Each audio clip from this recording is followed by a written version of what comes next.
Hey there, online econ students. Happy 2021 to you all. I'm quickly fumbling with my screen to get the windows that I want in the right order. Sorry about that.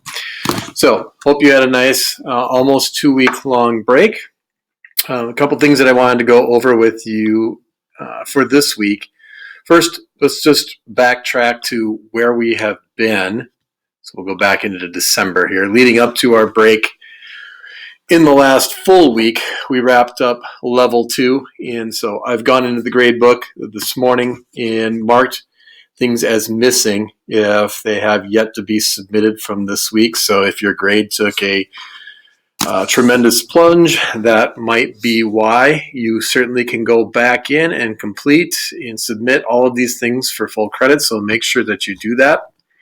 The 2 days that we had leading into the break there, we introduced some concepts from level 3, competitive market structures, and so there was a reading assignment, and then the following day was an exit ticket that complemented the reading assignment. So introducing you to the 4 market structures, and then making sure we had a check that you did your chart correctly. I also shared with you your directions for a project, and there were a couple students that did it over break or maybe even did it the week leading up to break. So the first few days of this week, those students that already have the project completed and submitted have a few free days, so good for you guys. But my plan is to give you 3 days to work on the project, and then the last 2 days of this week we're getting started in level 4, the personal finance unit. This week here, which I haven't made available yet, will be the end of the personal finance. And so that's the last full week we have together. This week down here in January, the 18th we have off for MLK Junior Day. The 19th, 20th, 21st are the 3 days where I'd like to tie up the loose ends from the week. I may make some extension or extra credit opportunities available during that week. I don't envision myself putting something brand new out there because I'd like to keep our courses consistent throughout the hex semesters for this year. So that might lighten the load for you a little bit, and I'm okay with that as long as you're okay with that.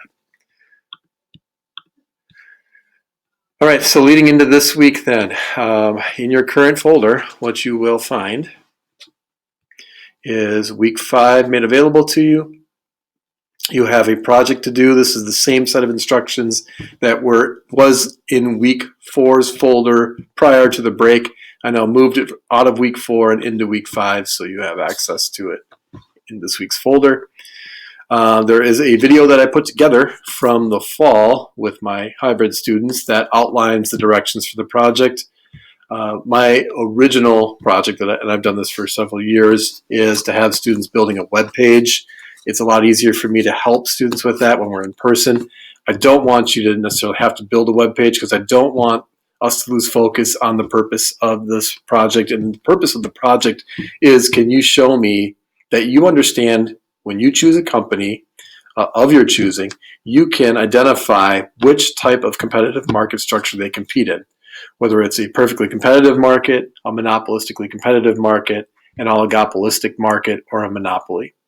So depending on the company that you choose, an existing company that you choose, you want to give me a profile of that company. In other words, a brief biography where you give me the company's name, some historical information, entrepreneurship information about them, what products they make or produce, and then who some of their competitors are in their given market. That's worth 5 points. I want you to find a video, not a video about your company, but a video about the market structure that your company competes in. So there are plenty of Mr. Clifford videos available online, Econ Assist, and other economics educational websites have videos that explain the market structures. They're pretty easy to locate. But that's what you'll be including in your presentation. You want to list advantages and disadvantages of competing in that particular type of market structure. So you go back to the chart that you created before break, look at the row that your company competes in. So if your company competes in an oligopolistic market, look at the row that you had in the chart for oligopoly and the characteristics that go along with an oligopoly, and you decide whether that characteristic, each one of them, is an advantage or a disadvantage. And then the last component of your project is to create a multiple choice question that comes from the materials that you put on your page. So I have a student example that I'll share with you from last trimester that did a fine job. Used Dove soap as the product. It was determined that Dove competes in an oligopoly, which means there are not very many producers of soap, or there's a small number of soap producers that control the majority of the market. The video that she provided was a YouTube video by Mr. Clifford outlining the characteristics of an oligopoly. She even bullet pointed a few of those. That was not necessary, but it was appreciated. She had a column for advantages and disadvantages of competing in an oligopoly. She took these ideas off of the chart that we had submitted before break. She gave a biography of Dove soap. The one piece that was missing that I wish had been included were some specific names of competitors or other soap producers. But all in all, that was a minor oversight. Overall, the project was very good.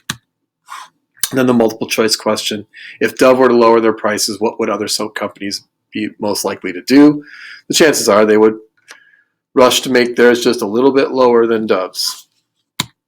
And she even provided that correct answer because in case a person was quickly rifling through the project and take the time to watch the videos or read through the advantages and disadvantages, they do have the opportunity to see what the correct answer is. So that was done on Google Slides, and it was well done, I felt, with that one omission of maybe some names of competitors. So that is your market structure project. The other piece that you'll be working on this week after you get the project done and submitted is you'll start looking at budgeting. And when you do the budgeting, there is an article for you to read through about what is a budget. There is a tutorial video that I put together introducing you to the concept of budgeting and walking you through what you need to do to get you to the point of playing an online game called Spent. And then along with your Spent assignment, there's a few questions that you'll have to fill out before playing the game, and then you play the game a couple of times, and then there are some post-game questions, and I think there's a spot where I ask you to take a screenshot of your score, so that way I can see you've played the game. So that will be your formative assessment for budgeting, and then when we get into week 6, when we finish up personal finance, we'll take a look at investing, and we'll look at credit and insurance, and there'll be some other formative assessments that I give you then. Until then, if you get stuck at all this week, make sure to reach out to me. We've got office hours from 9 to 11 every day. Our class, I open up the Google Meet room. It's optional at 1 o'clock on Tuesdays and Thursdays. And then Thursday evening from 8:30 to 9:30 p.m., I have the one-to-one office hours for those of you that work better in the evening and need assistance. If you need immediate feedback, drop into a meeting, a Google Meet with me.